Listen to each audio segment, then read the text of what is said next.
कल संक्षिप्त इनका हम लोग परिचय देखे थे, जिसमें वे कहाँ से आते हैं, कहाँ पैदा हुए थे। ठीक है, तो नागार्जुन मूलतः बिहार राज्य के दरभंगा जिले के तरौनी गांव में क्या हुए थे, पैदा हुए थे। कब? 1911 ईस्वी। ये प्रगतिशील विचारधारा की कवि हैं। इनकी रचनाओं में आप प्रगतिशीलता देखिएगा, सोच में देखिएगा।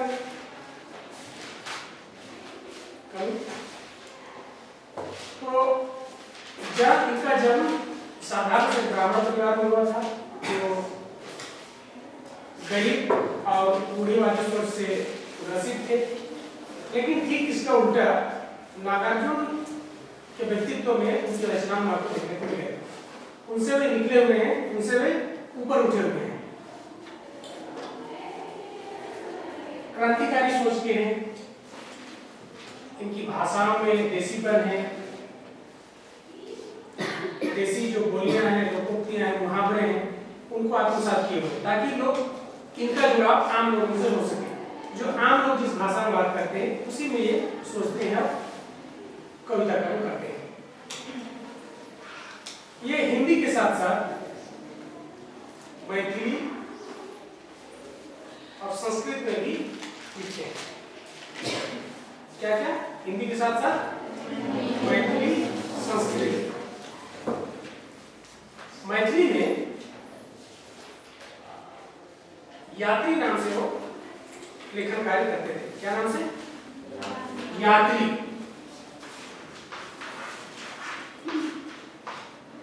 यात्री नाम से लेखन कार्य करते थे और उसी से प्रसिद्धि उनको मिली।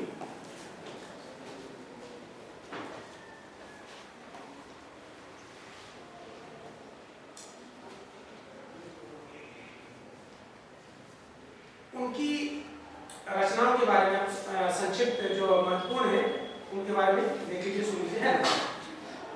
तो जैसा कि मैथिली में वो यात्री नाम से लिखते थे, और मैथिली में दो रचनाएं हैं, चिंता और पत्रहीन नग्न गाछ। क्या है? पत्रहीन नग्न गाछ। पहली रचना है चिंता, उसके बाद पत्रहीन नग्न गाछ। पूरा देसी भाषा में, जैसे हम लोग पेड़ को गाछ कहते हैं ना, ठीक है। और ये बहुत प्रसिद्ध रचना है। पत्रहीन नग्न गाछ के लिए साहित्य अकादमी सम्मान से सम्मानित किए जा चुके हैं, या साहित्य अकादमी पुरस्कार इन्हें मिला।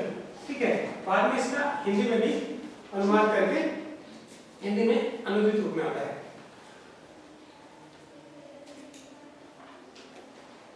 हिंदी में जो काव्य कृतियां हैं, जो प्रमुख काव्य कृतियां हैं, उनके नाम इस प्रकार हैं: युगधारा, सतरंगे, पंखों वाली, हजार हजार बाहों वाली, तुमने कहा था, पुरानी जुतियों का कोरस, आखिर ऐसा क्या कह दिया मैंने। आखिर ऐसा क्या कह दिया मैंने, फिर मैं मिलिट्री का बूढ़ा घोड़ा, प्यासी पथराई आंखें, तालाब की मछलियां, भस्मांकुर। भस्मांकुर उनका क्या है? खंड काव्य है। लिख रहे हैं आप लोग? लिखते जा रहे हैं ना? जल्दी जल्दी लिखिए। अगर वो तो सतरंगों पंखों वाली, हजार हजार बाहों वाली, तुमने कहा था, पुरानी जुतियों का कोरस, आखिर ऐसा क्या कह दिया मैंने, मिलिट्री का बूढ़ा घोड़ा, मैं मिलिट्री का बूढ़ा घोड़ा, प्यासी पथराई आंखें, तालाब की मछलियां, भस्मांकुर। उसके बाद इनका इनकी सिर्फ कविताएं क्यों नहीं, इन्होंने गद्य में भी लिखा और बढ़िया लिखा। ठीक है, बहुत सारे उपन्यास हैं। जैसे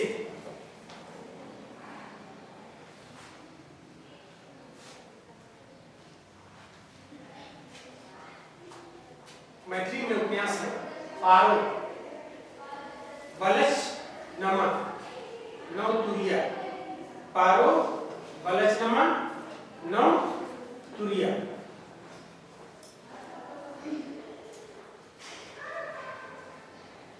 उसके बाद ये तो मैथिली में, मैथिली भाषा में लिखी गई उपन्यास है। और हिंदी में, हिंदी भाषा में जो उपन्यास लिखे गए उनके नाम इस प्रकार है।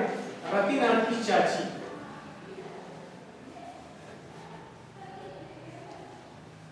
फिर यहाँ रिपीट हो रहा है बलचनमा, नई पौध, बाबा बटेश्वर नाथ, वरुण के बेटे, दुख मोचन, कुंभीपाक, हीरक, हीरक जयंती, उग्रता, इमरतिया और जमनिया का बाबा।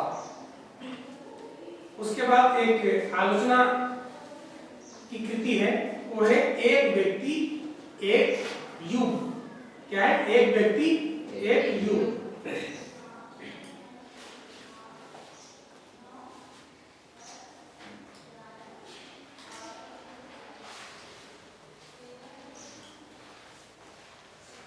नागार्जुन चूंकि प्रगतिशील सोच के कवि हैं, ये समाज में जो भी अव्यवस्था है या जो कुरीतियां हैं या कुत्सित नीतियां हैं, इन सबसे नाराज है। और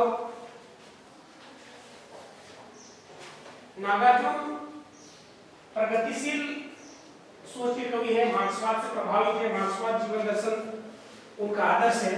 इसलिए सामंतवाद या सामंती सोच या जमींदार या उद्योगपति जो शोषण करते हैं, शोषितों का हकमारी करते हैं, इसलिए उन शोषितों के पक्ष में खड़े होने की बात करते हैं। और उनकी कविताओं में देखिएगा कि वे उन वंचित उपेक्षित हाशिए के वर्ग जो मजदूर हैं, किसान हैं, उनकी आवाज बनते हैं, उनकी पीड़ा को स्वर देते हैं।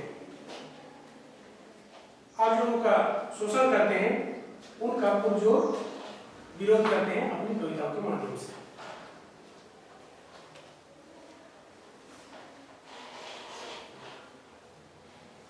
हम लोग जो देखने वाले हैं, जो उनकी जो महत्वपूर्ण कविता है, वैसे तो कई कविताएं हैं, लेकिन अभी जो हम लोग कविता जिसकी हम लोग चर्चा करने जा रहे हैं, वो कविता का शीर्षक है बहुत दिनों के बाद। क्या है? बहुत दिनों के बाद। बहुत दिनों के बाद।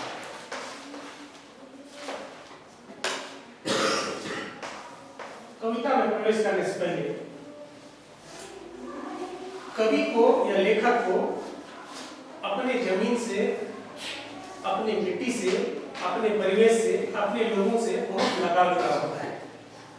जैसे हम भी गांव से आते हैं, हम हमेशा अधिकतर लोग गांव से आते हैं, सहज आते हैं क्या? तो गांव की जो खुशबू है, मिट्टी है, वहाँ के लोग हैं, वहाँ का जीवन दर्शन है, वहाँ के लोगों की सोच है, उससे हम क्या हुए हैं? जैसे पैदा हुए उस धूल मिट्टी में बड़े, उससे जुड़े हुए हैं ना। अपना गांव, घर, टोला या अपने परिवार के लोग जैसे भी हैं, वो दुनिया के सबसे खूबसूरत लोगों में से एक है कि नहीं? अपने लिए, है कि नहीं? तो उनसे हमारी यादें क्या है? जुड़ी हुई है कि नहीं? तो जैसे ही हम बाहर चले जाते हैं, वो माइग्रेशन कहिए, पलायन कहिए, पढ़ने के लिए हो या नौकरी के लिए हो, तो कहीं ना कहीं ऐसा लगता है कि हमारी कुछ चीजें छूट गई है। बहुत दिन बाद परदेश जाकर कोई लौटता है, नौकरी करके लौटता है, पढ़ाई करके लौटता है, तो अपनी गांव की खुशबू को, गांव की मिट्टी को, गांव के लोगों को, गांव के परिवेश को क्या करता है? आपके लोग को महसूस करता है कि नहीं? लोग उससे मिलते हैं, हाय हेलो जोहार सलाम करते हैं, है ना? तो कभी भी अपने कभी कर्म के दरमियान कहिए या किसी अन्य कारण से बहुत दिन के बाद क्या कर रहा है? अपना गांव लौट रहा है। अपना गांव, कवि का गांव कहाँ है? नागार्जुन का गांव क्या है? दरभंगा के तरौली, ठीक है। दरभंगा, मधुबनी, ये सब इलाका है, उसकी एक अलग पहचान है सांस्कृतिक रूप से, ठीक है। अब देखिएगा एक शब्द बार बार एक शब्द आएगा ताल मखाना, ठीक है। ताल मखाना की उसकी प्रसिद्धि है, उस क्षेत्र की जो बनावट है, पानी, नमी, उस एरिया में इसकी उसका उत्पादन होता है। अब उसकी अलग औषधीय गुण से युक्त एक फल है कि सेवन करते हैं, उसका अलग एक व्यापार है। तो कविता की प्रासंगिकता या कविता को हम क्यों इसको अलग रूप में याद करते हैं, या कविता हमारे जीवन से भी जुड़ती है, क्योंकि हम सबको, प्रत्येक जन को, जहाँ हम लोग पैदा हुए उससे हमारा एक अलग तरीके का लगाव जुड़ा है और उससे हम जीते हैं। अब बाहर जब जाते हैं उसको क्या करते हैं, मिस भी करते हैं, याद भी करते हैं, और आने के बाद पुनः उसको ऐसा लगता है कि हम बहुत दिनों बाद आगे उसको गले लगाए हैं। तो उन्हीं नागार्जुन की जो गांव से जो प्रेम है, लगाव है, उसको देखने का जो तरीका है, उसी को या बहुत दिनों के बाद लौटने के बाद जो उसका अनुभव संसार है, उसकी जो विश्व दृष्टि है, उसको वो यहाँ क्या करें, दर्ज कर रहे हैं। देखिएगा कविता इस प्रकार है। बहुत दिनों के बाद आपकी मैंने जी भर देखी पकी सुनहरी फसलों की मुस्कान। बहुत दिनों के बाद आपकी मैं जी भर सुन पाया धान कूटती किशोरियों की कोकिल कंठी तान। बहुत दिनों के बाद आपकी मैंने जी भर सूंघे वौन श्री के ढेर ढेर ताजे टटके फूल। बहुत दिनों के बाद आपकी मैं जी भर छू पाया अपनी गवई पगडंडी की चंदन वर्णी धूल। बहुत दिनों के बाद आपकी मैंने जी भर ताल मखाना खाया गन्ने चूसे जी भर। बहुत दिनों के बाद आपकी मैंने जी भर भोगे गंध रूप रस शब्द स्पर्श सब साथ साथ इस भू पर। बहुत दिनों के बाद एक लाइन बार बार क्या आ रहा है, क्या आ रहा है लाइन का, बहुत दिनों के बाद। ऐसा लग रहा है कि कवि अपने परिवेश से, अपने गांव टोला से, तरौनी से कट गया। और क्योंकि अभी का समय ही ऐसा है कि हम आजीविका के लिए, पढ़ने के लिए बाहर आते हैं। जैसे आप लोग भी अपने गांव टोला छोड़ के आए हैं, जब जाते हैं तो बहुत अच्छा लगता है। तो कवि भी पलायन कर गया था। पलायन के दौरान उसे कैसा लगा, आने के बाद गांव को कैसे वो देखता है, उसका हर्षोल्लास से उसका आह्लादित होना है। तो यहाँ आप देखिएगा जो हमारी ज्ञानेंद्रियां हैं, आँख, कान, नाक, जीभ और त्वचा, कितनी ज्ञानेंद्रियां हैं? 5 ज्ञानेंद्रियां। कितनी ज्ञानेंद्रियां हैं? 5।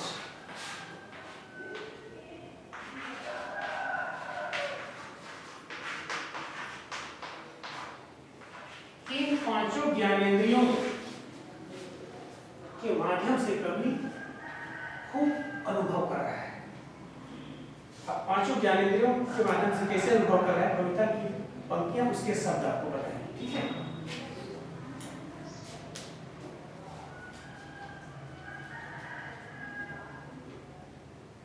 बहुत दिनों के बाद आपकी मैंने जी भर देखी। पहला शब्द आ रहा है देखी, नहीं देखा, नहीं ठीक, इसको मिटा दूं।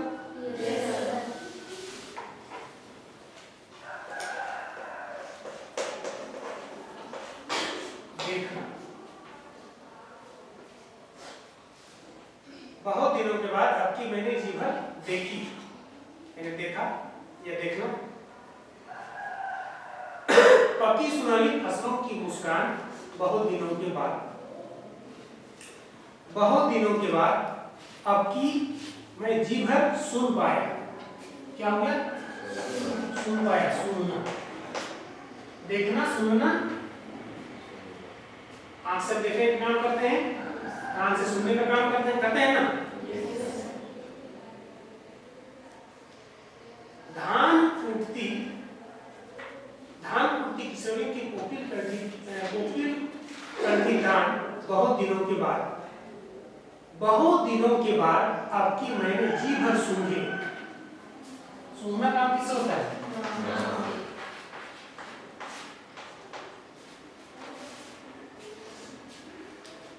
उसके बाद मौन श्री के ढेर ढेर तारे करते फूल। मौन श्री के जो फूल है वो बहुत ही सुगंधित होते हैं, सदाबहार वृक्ष है, औषधीय गुण से युक्त होते हैं, इनका धार्मिक महत्व है। ठीक है, आगे इसके बारे में हम लोग इसकी व्याख्या करेंगे। बहुत दिनों के बाद आपकी मैं जी भर छू पाया, अपनी गवई और डंडी की चंदनमणि धूल। छूना यानी स्पर्श।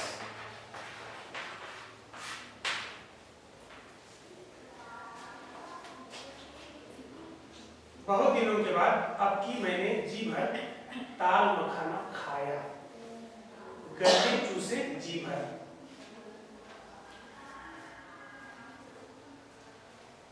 खाना और चूसना क्या है?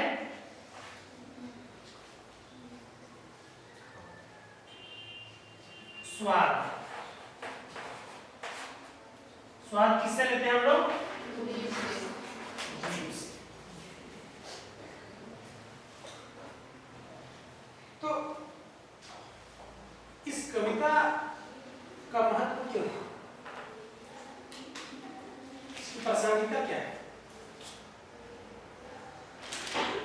आज लोग काम करने के लिए पलायन करते हैं मेट्रोपॉलिटन सिटी, बड़े बड़े शहरों में, दिल्ली, मुंबई, गोवा, हैदराबाद, चेन्नई जाते हैं और वहाँ का जीवन बहुत भागम भाग का है, बहुत आपाधापी का जीवन है, सब व्यस्त है, किसी के पास समय नहीं।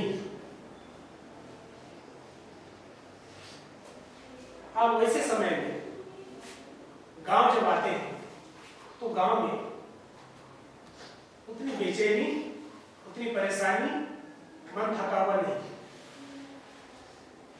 यहाँ सुकून है, यहाँ की आबोहवा शुद्ध हवा है, परिवेश अच्छा है। तो यहाँ पहली लाइन में जो बात कही जा रही थी, अब की मैंने जी भर देखी पकी सुनहरी फसलों की मुस्कान। बालियां भी हैं धानों, ठीक है, और लदक रहे हैं, हवा से हिल रहे हैं। अब फसलों में बालियों का आना, जिसको हम बाइल बोलते हैं ना, वो क्या है? खुशी का प्रतीक है। अगर बाइल ना ठीक से ना लद के, ठीक से उसमें ना बालियां हैं, ठीक है, तो क्या लगेगा? इस बार फसल अच्छी नहीं होगी। तो अच्छी नहीं होगी तो पहले ही नाराजगी हो रही है ना। तो यहाँ पकी सुनहली फसलों की मुस्कान, ये मुस्कान सिर्फ फसल की मुस्कान नहीं है, ये मानव समाज की मुस्कान है ना, किसान की मुस्कान है, सबसे एक जुड़ रहा है, निकट भविष्य में उसके लिए सहारा बनेगा। ठीक है, किसी प्रकार की तकलीफ नहीं होगी। तो ये मुस्कान कहीं ना कहीं मानव समाज की मुस्कान से जुड़ी है, किसान की मुस्कान से जुड़ी है। तो इनको देखकर कवि के अंदर एक अलग तरह के आह्लाद हो रहा है, खुश हो रहा है, हर्षित हो रहा है, क्योंकि वो भी कवि परिवेश से आता है। भले वो किसानी खेती से जुड़ा हुआ नहीं है, लेकिन उसका परिवार भी कैसा है? समान होते हुए भी वंचित है, उपेक्षित है ना, गरीब है। कहीं ना कहीं हाशिए के तबके के लोग जो महसूस करते हैं वही पीड़ा उसकी थी। बहुत दिनों के बाद अब की जी भर सुन पाया धान कुटती किशोरियों की कोकिल कंठी प्राण बहुत दिनों के बाद। जब बालियां आ गई उसके बाद कटाई हो गई, कटाई होने में क्या होता है? मिसाई होता है, मिसाई के बाद कुटाई, यानी कि जो खाने के लिए जो प्रोसेस करते हैं, है ना, उसको बीच में बहुत सारे प्रोसेस हो जाएंगे ना, सिर्फ काटने के बाद उसाना बनाना फिर और उसके प्रोसेस होता है ना, सीधे तो चावल नहीं बनता है। तो इतने सारे प्रक्रिया से होकर हमारे प्लेट तक वो भोजन या चावल पहुंचती है। तो गांव के लोग या गांव की जो किशोरियां हैं, युवतियां हैं, वो जब धान कूट रही है, हमारे क्षेत्र में कूटने का तरीका भी क्या है? किससे कूटते हैं? मशीन से। बिहार में तो मशीनें होगा, हमारे यहाँ अमूमन क्या कहते हैं उसको? ढेकी। उधर क्या होगा? ओखली, है ना। बिहार में लोग शायद ढेकी तो नहीं जानते होंगे, उधर ओखली है। ओखली से युवतियां किशोरियां धान कूट रही हैं और धान कूटते कूटते क्या कर रही है? गीत गा रही है। कोकिल कंठी तान मतलब कोयल की मधुर आवाज आ रही है, जो गा रही है उसको कभी सुन रहा है और वो भी खुश हो रहा है। इसको क्या कहेंगे? श्रम गीत। इस रोपा रोपने समय हमारी माताएं भाभियां गाना गाती है ना, काफलेटा कहते हैं। तो यहाँ आटा चक्की जो चलाते हैं उस समय भी गीत गाते हैं। आटा चक्की नहीं, आधुनिक वाला वो चक्की जो गांव में चक्की होती है ना। तो यहाँ धान कूटने समय क्या कर रही है? युवतियां कोयल से भी मधुर आवाज निकाल रही है और उसे कभी पूरा मन ध्यान लगा क्या कर रहा है? सुन रहा है। उसके बाद देखना हो गया, सुनना हो गया, अब क्या कर रहा है? सुनने की बारी आ रही है। हमारी जो ज्ञानेंद्रियां हैं 5, उसमें सब तीसरी बारी क्या आ रही? सुनने। किसकी? सुगंध को गंध को सुनने जा रहे कभी? मौलश्री। मौलश्री एक गाछ है, पेड़ है, ठीक है, सदाबहार है और उसके फूल खिलते हैं। तारा देखा, तारा तारा के आकार की तरफ फूल खिलते हैं और बहुत खुशबूदार मनमोहक होते हैं, एकदम महकौआ होता है, ठीक है ना। आप भी महक जाएंगे। महकना एकदम गंदे नेगेटिव अंश होता है ना, बदबू करते हैं, वैसे आप में नहीं। आप एकदम लगे कि हम उसी के अगल बगल मंडराते रहे भंवरा की तरह, ठीक है ना, उस संदर्भ में। तो मौलश्री के ढेर ढेर ताजे टटके, टटके मतलब एकदम फ्रेश, ताजा ताजा, है ना। तो मौलश्री के ढेर ढेर से ताजे ताजे फूल खिले हैं और उसको कर क्या कर रहा है? उस खुशबू का आनंद ले रहा है, सूंघ रहा है, अच्छा लग रहा है। उसका कभी आगे लगता है, बहुत दिनों के बाद अब की मैं जी भर छू पाया अपनी गंवई पगडंडी की चंदन वर्णी धूल। बहुत दिनों के बाद गांव की मिट्टी का एक अलग महत्व है। हम लोगों का, अधिकतर लोगों का मिट्टी का घर है कि नहीं? नहीं है। मिट्टी में हम लोग खेले, गिरे, उठे, घुटना सिलाया, फिर मिट्टी के खिलौने बनाए, मिट्टी के गोली बनाया ना जी, बुलेट चलाते हैं। तो मिट्टी से हम लोग का कितना लगाव रहा है। कभी बहुत दिन के बाद आता है तो उस मिट्टी को क्या करता है? छूता है और चंदन की भांति यहाँ मस्तक में लगाता है। खिलाड़ियों को देखिएगा, मैदान में एंट्री करने से पहले करते हैं कि नहीं? एंट्री करने से पहले ये नहीं कि बढ़िया भाषा में घुस गए, इज्जत करते हैं ना। जैसे भी हमारे धरती को क्या कहते हैं? भारत माता, है ना। उसी तरीके से कवि क्या कर रहा है? उस चंदन युक्त धूल मिट्टी को क्या कर रहा है? माथे में, मस्तक में क्या कर रहा है? टीका लगा है।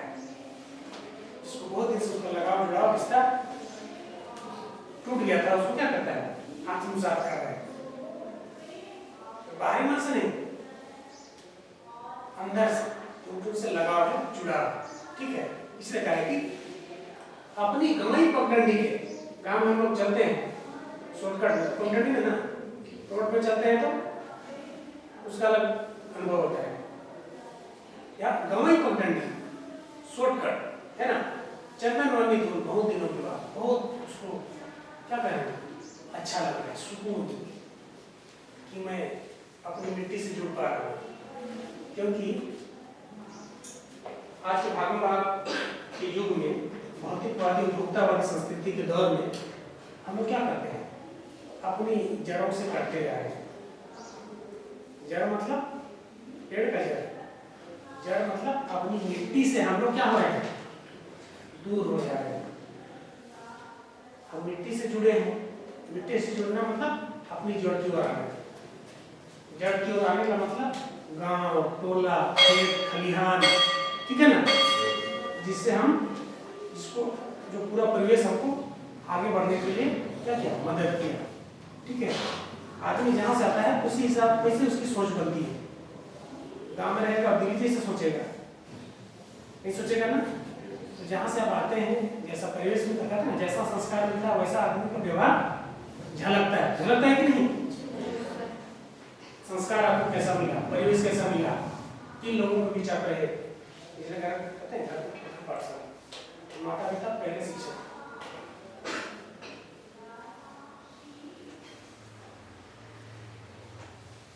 आगे तो मिलता है कि बहुत दिनों के बाद अब की मैंने जी भर दाल मखाना खाया। दाल मखाना एक बहुत ही औषधि से युक्त एक बीज है, ठीक है। उसका पेड़ कंटीला होता है और ये अमूमन यूपी बिहार के वैसे जगह पे इसका पनपता है, उसका क्या बोलेंगे, उसका विकास होता है वैसे जगह देखने को मिलता है जहाँ पे दलदली एरिया, जहाँ नमी हो, जैसे नदी किनारे, तालाब किनारे, जो भी जैसे है ना वैसे जगह में होता है। ठंड और जहाँ पानी नहीं वहाँ ये नहीं टिकेगा।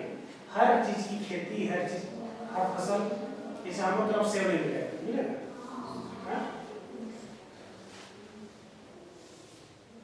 जम्मू कश्मीर तक जाइएगा तो इधर जैसे हम लोग अमरूद खाते हैं वैसे सेब खाते हो, है ना, पिपरा, इधर हम लोग कितना महंगा खाते हैं। तो जैसा मानसून, जैसा भौगोलिक बनाओ उस हिसाब से उसको क्या है, खेती बाड़ी होता है। तो दाल मखाना एक कंटीला पौधे की तरह होता है, लेकिन उसके जो बीज होते हैं, ठीक है, क्योंकि औषधीय पौधा है। अब तो आयुर्वेद से युक्त होता है, औषधीय ये है। अब कह सकते हैं कि दाल मखाना का जो वृक्ष है उसके छाल, उसके पत्ती, है ना, और उसके बीज सब चीज उपयोगी है ना। जैसे हमारे यहाँ ऐसा उपयोगी पेड़ या पौधा कौन सा है, याद करें, मुनगा। मुनगा का फूलों खाते हैं, जोकी भी खाते हैं, पत्ती को भी खाते हैं, और उसका क्या बोले, छिलका से सांप घुसता है तो, और उसका जड़ से क्या करते हैं, भगाते हैं, भगाने काम करते हैं। कोई चीज बेकार नहीं है, अब बहुत दिन रहता भी नहीं रहता है। ये तो हमारे क्षेत्र के लिए उपयोगिता है, तो दाल मखाना कोई है उस क्षेत्र में उपयोगिता है, ठीक है।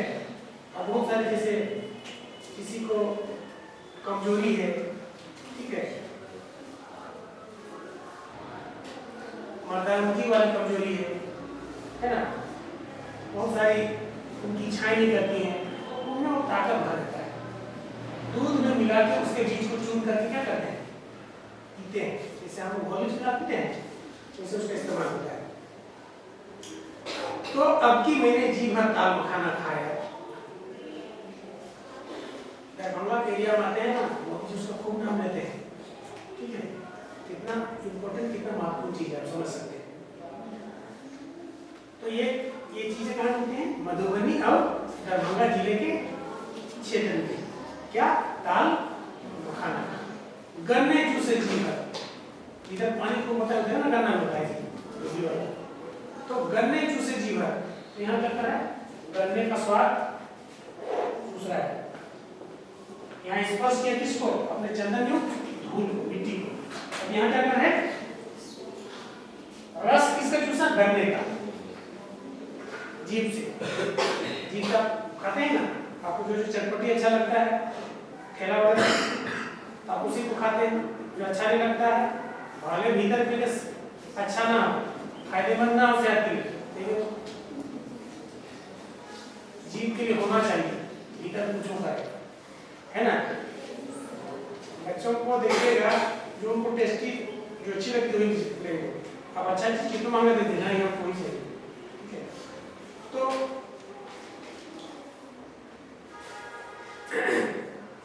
ताल मखाने की उपयोगिता है, इसका महत्व है, एक क्षेत्र विशेष की पहचान है। उसी क्षेत्र से कभी नागार्जुन आते हैं, दरभंगा और मधुबनी का इलाका। बहुत दिनों के बाद अब की मैंने जी भर हो गई, गंध, रूप, रस, शब्द, स्पर्श सब साथ साथ इस रूप पर बहुत दिनों के बाद यहाँ सारी चीजें आ जाएंगी। गंध नाक सुनते हैं, रूप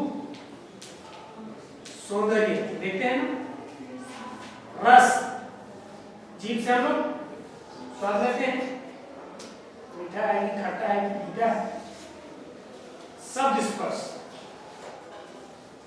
उसके बाद जो मिट्टी है उसको क्या करते हैं, ये जो भी चीजें हैं, गर्म है कि ठंडा है कि क्या है, आपको क्या है, त्वचा उसको बताता है ना। कोई स्पर्श कर रहा है कि कोई चिकोटी काट रहा है। तो ये बहुत दिनों के बाद कविता कवि नागार्जुन की अपने उस सांस्कृतिक क्षेत्र में अपने मिट्टी से लगाव जुड़ाव, मिट्टी की ओर लौटने, या आज का समाज जो अपनी मिट्टी को, अपनी जड़ों को भूलते जा रहा है और भौतिकतावादी, उपभोक्तावादी युग के दौर में कैसे अपने जड़ों से कट रहा है, वैसे समय में इस कविता की प्रासंगिकता और अधिक बढ़ जाती है। आप शहरों में कई लोगों के बीच रहेंगे लेकिन भी तन्हा महसूस करेंगे, लेकिन गांव में आपको कभी अकेलापन महसूस नहीं होगा। आपके इर्द गिर्द लोग रहेंगे, पूछेंगे। शहर में आपको कोई पूछने वाला नहीं है। शहर का जो चरित्र होता है बड़ा अजीब होता है। पैसे में जेब में पैसे हैं तो सब आपके आगे पीछे रहेंगे, नहीं तो आपको पूरे महानगर में रोड ही दिखेगा और कंक्रीट का जंगल, उसके सिवाय कुछ नहीं दिखेगा। तो बगल बगल होंगे लेकिन आपके साथ कोई नहीं। लेकिन गांव की आबोहवा, वहाँ की खुशबू, वहाँ के लोग, वहाँ का परिवेश हमेशा आपके लिए क्या है, आपको गले लगाने के लिए, आपके साथ दुख सुख बांटने के लिए क्या है, तत्पर रहते हैं। इसीलिए इस कविता की प्रासंगिकता, इसकी उपयोगिता और अधिक बढ़ जाती है आज के इस उत्तर आधुनिक उपभोक्तावादी, भौतिकवादी युग के दौर में।